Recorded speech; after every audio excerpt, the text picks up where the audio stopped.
for me, it's all about behavior, how to be, not how to do. And I think this is something that's very, very, very important. And, you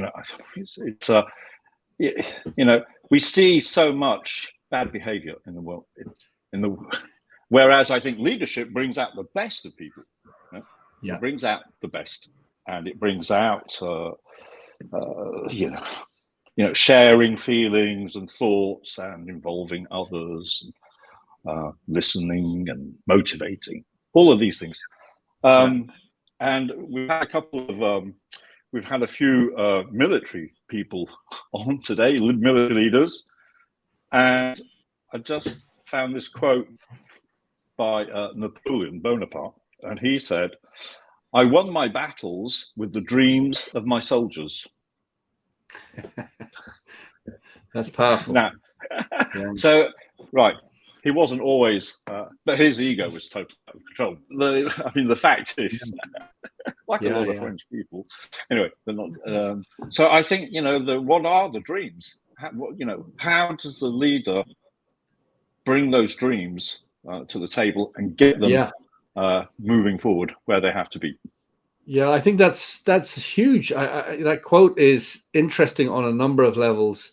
And for me, leadership is about inspiring. It's about influencing. And for me, there are negative influences, and there are people called persuaders who can have negative undertones and can use coercion. But for me, influence as opposed to persuasion is always good.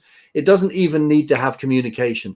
There's something about an influencer, a good influencer, that people just believe in, and they're always ethical. They're about win-win because they've gone through their own journey of self-discovery, and there's a number of ways you can influence by friendliness and building coalition and being good at negotiating and using logic and being assertive in communication. And so that's what brings to mind to me. Leadership for me is about influencing people always in a win-win ethical way, and I suppose creating good dreams rather than bad dreams.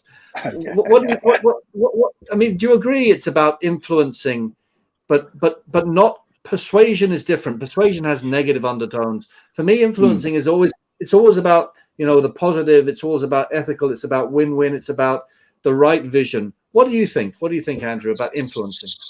Oh, so this is really important. Influencing without authority is a very interesting workshop I do, and it's you don't tell people what to do. You try and bring out all the and ask yourself all the right questions about how do I do this, and how do I have the behavior that is going to encourage people to submit their ideas and take it from there, good or not. And as Tom Colditz said, it's the decision maker. The decision maker is a decision maker. Doesn't mean to say it's the best decision maker. It's just the decision maker, and we have to live with it or go. Yeah, no, you're right. Or go. Terry, what do you think? Well, a vision is a dream, and a dream is a vision. And as soon as you recognize both, you live within the vision of your dream.